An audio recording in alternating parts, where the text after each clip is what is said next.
welcome to Let's Talk About Live Shopping, a series dedicated to unraveling the intricacies of the live shopping phenomenon. And we know there are a lot of intricacies in this particular platform. I'm your host, Cynthia Nelson, video commerce expert, three-time entrepreneur, Forbes contributor, investor, and advisor. Today, we're talking to Dave Lazar, CEO of Stage 10. Hey, good morning, Dave, and thanks so much for joining us. Good morning. It's my great pleasure. One of the things I always like to hear are the founder stories. What actually inspired the creation of Stage 10? How did that all come about? Well, we came from a very we came into creating Stage 10 from a very clear set of insights that the web was being underutilized as a live medium. The web, by its nature, is a two-way and interactive medium. But we saw over and over again, year after year, on platform after platform, that the web was being used as a distribution medium to deliver live content, and it was being used as a marketing medium. But the whole magic of the web is that the audience and the performer can be in a real-time interactive experience. And taking it one step further, we also saw that the power of this web medium to actually take transactions or have the audience send money through the screen opened up a tremendous new way for content to be monetized without interruptive and annoying advertisements. And over again, we saw it was very difficult to monetize live content. It remains that way even today. And we saw that as a major opportunity. And we knew that there was missing pieces of infrastructure to make that possible. And the first was the ability to create content where the interactive elements were treated as assets within the show. So not just the ability to bring in traditional production assets like video clips or graphics, but the ability for whomever's making the content, the brand, the merchant, the live seller, or the creator or the influencer, to be able to command and control interactive assets in the context of the show. And also the ability to deliver that content in a purpose-built player where the audience could actually interact on screen, and maybe most importantly, to deliver it. And this was a learning that took us a couple of years to get to through trial and error. That if you don't deliver the content in real time, the interactions don't make sense. And we learned that through even before we started Stage 10, we were working on an interactive content format, which was a talent show where people would perform live from their webcam, and the audience had a button. And more than half the people were hitting the button. The performer would be booted off the stage and the next one would go live. And that taught us a bunch of stuff. It taught us that we needed that live production control room to make sure that the content was brand safe, that it was polished, and there was a director able to control it. But we also realized that if you deliver the content with a delay, like they do currently on all the social platforms and even Twitch, because it's RTMP based, which is really a flash-based system, those interactions don't make sense. And we needed to get the content delivery down to sub-second latency for this for these next generation content formats to really take off. So we set to work on solving all those issues. We created the Live Creator Suite, which allowed in-context featuring of interactive elements like votes or reaction meters or buy now opportunities in the context of a show, just like you would a traditional asset like a video clip or a graphic. Right. And then we created a player where the audience could participate in those interactions, send money directly through the screen without leaving the content, and deliver that content in real time. So the whole thing came together and made sense, so that when you're interacting with the content, you feel like you're part of the show. When you when you ask a question to a merchant, they answer you like you're in the same room.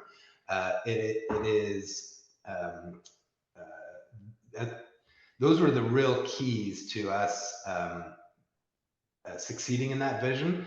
And we knew that we needed to, so in summary, we needed to be able to let people create content where interactions were a part of the show. We need to let audiences experience those interactions on screen as part of of the um, the audience experience, and we needed to deliver the content so it was like the audience and the performer were in the same room. And once we did that and attached ways for these creators, influencers, and publishers to make money from that content, which is Mm, super key as well. It's yeah. one thing to create the infrastructure; it's Yeah. another to let people turn it into businesses. Um, that's really what inspired Stage 10 and the journey we've been on building this complete purpose-built platform for live shopping. It is no small lift. I know that for a fact. No, Many, it, many have tried. Many have tried. It's as much of an art as it is a science, right? Many have tried and many have raised, well, very few, but a couple have raised hundreds of millions of dollars at it. And still, it's continuously maturing. The market's maturing.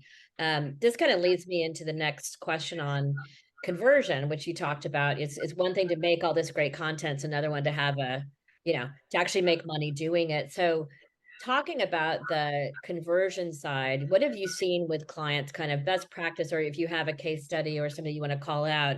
Because that's the biggest thing that they ask, right? Is, hey, I need to get an audience to come to this. B, I need it distributed everywhere. And C, we've got to make money doing it. So what are you seeing in terms of conversion? well, what's wonderful is to see that the that insight and philosophy that prompted the creation of Stage 10 and all the refinements in the technology to achieve those goals has been unbelievably successful in market. Uh, I think the best way to describe is, the first instinct for merchants in the West to do live shopping was social shopping, and the results were really underwhelming. There was Yeah, that long delay. yeah, They were sending people away from the content to go back to the store to make a purchase. yeah, So that really acted more as an ad for the content versus a true live shopping experience. yeah, When our partners started to adopt our complete purpose-built system and deliver the content on their storefronts and into our new partnership with Shop, which provides an audience network of 100 million shoppers, um, the conversion rates jumped from 1 to 2% on social to 10 to 12% through the Stage 10 player. And that's because we were delivering the content in real time. That's because when someone makes a purchase, it happens. The streamer is informed and they can thank them right on screen.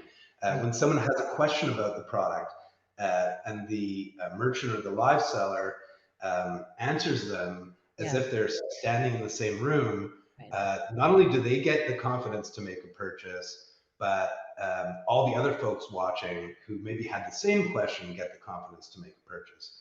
And the other really interesting thing we learned is when our merchant and live seller partners are selling through the complete Stage 10 system, they're also getting the benefit of that long desired need from the audience to feel connected and as a part of the show.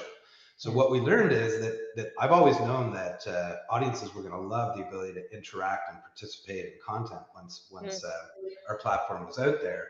But what we learned is that making a purchase is an interaction unto itself, yeah, and they get that same feeling um, that they do when they get to actually affect the show by voting or participating in a reaction meter or answering or talking to the streamer when they make a purchase. So we're actually seeing a lot of purchases happening, not necessarily because the consumer wants the product delivered to them, but they want that feeling of being part of the show. So it's exciting for us to see that long journey we've been on starting to prove itself out, which is amazing. that's really great. And then you did mention the Shop app, which is Shopify, right? Tell me about that relationship, because that again, it's all about audience, right? The biggest thing is getting people to show up and to watch something, and then, conversion. So it feels like you're kind of have this ecosystem now. Yes, we're super excited by our partnership with Shop App and the Stage 10 Shop Live, what they call Shop Mini. Yeah, Effectively, what it means for our merchants is now when you go live, Shop App will send out a push notification to anyone who's ever purchased from you before, anyone who follows your brand.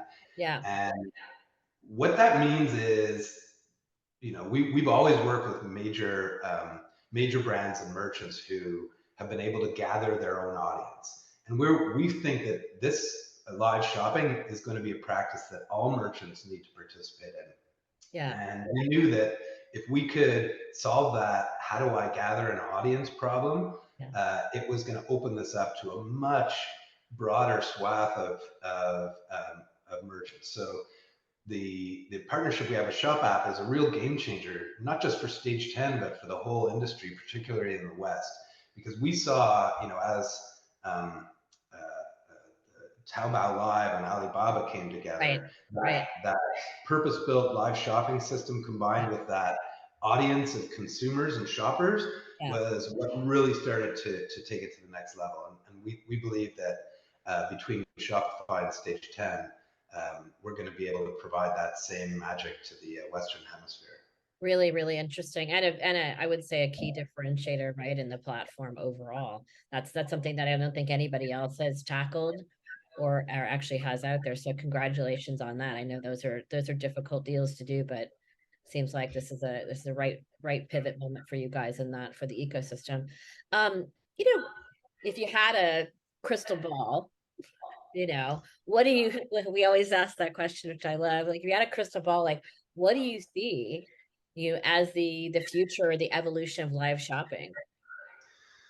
Oh, I love talking about this. So it goes back to my uh, original insight, which drove Stage 10, which is the next generation of content formats are going to be real time, they're going to be interactive, and they're going to be monetized by on screen transactions.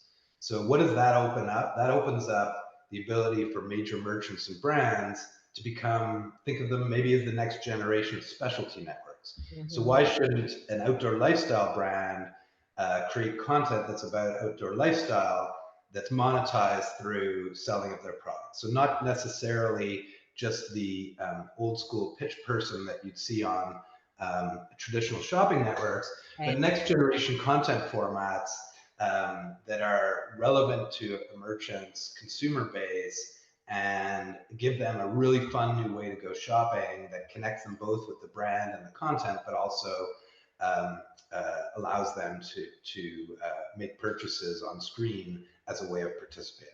So that idea of brands starting specialty channels and merchants going live and being able to answer questions and kind of take e-commerce beyond the brochure, that's a big part of it. But I think it goes even further than that. And where I see it going to get to scale in the West, we saw that ability to gather an audience for merchants.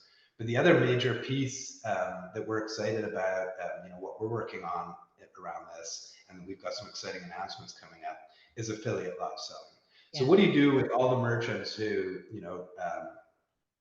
maybe you're too shy to go live or don't right, have a brand ambassador or an right, influencer associated with them? right, They still need to participate in the live shopping market, which yeah, McKinsey says is going to be 20% of all e-commerce within the next couple of years. yeah, And what do you do with all of those creators and influencers and publishers and what I think is going to be the biggest category of live seller, which is the solopreneur. So think about all the people who sell yeah, for some of those multi-level marketing schemes. There's millions of people out there wanting to build businesses selling to their communities. And for us, that ability to uh, disintermediate the merchant and the live streamer and mhm, provide live streamers with their first real way to make money from their live streams and provide merchants with this pool of amazing subject matter experts and people who deeply love their product and want to sell on their behalf. Yeah. Uh, we think that's going to take it to scale and be really exciting because we see like major publishers and media companies getting into this. Yeah. Affiliate selling is a big part of their future. We see a massive market of creators and influencers who already work with brands. Mm. If we can make it super easy for them and also open up this, what we're calling the League of Live Sellers, Yeah. and get the world out there, um, understanding that we're giving them a new way to build a business with live shopping, that's going to really take things to the next level. So I guess just in summary, the next generation content formats are going to be real-time, interactive, monetized by transactions. We think they're going to be created by anybody, not just the merchants. Yeah. And it's going to be the on-screen, real-time selling of those products that are going to generate the revenue, to make sure that the world is making this content. Yeah, those marketplaces people have been talking about for a while. Nobody's really kind of cracked the code completely yet, right? Your platforms here and Mark and the influencers here, but bringing it all together, that it's a great opportunity, like you said, for anybody who wants to Absolutely. I think has a influence over X amount of people or is an expert in something. It makes it great for them. So I see, like, it'll be really, really interesting in the next couple of years to watch this whole thing evolve. We'll look back and think, yeah, well, and I'm exactly. sure we'll have some surprises along the way, Oh, there always are. There always are. But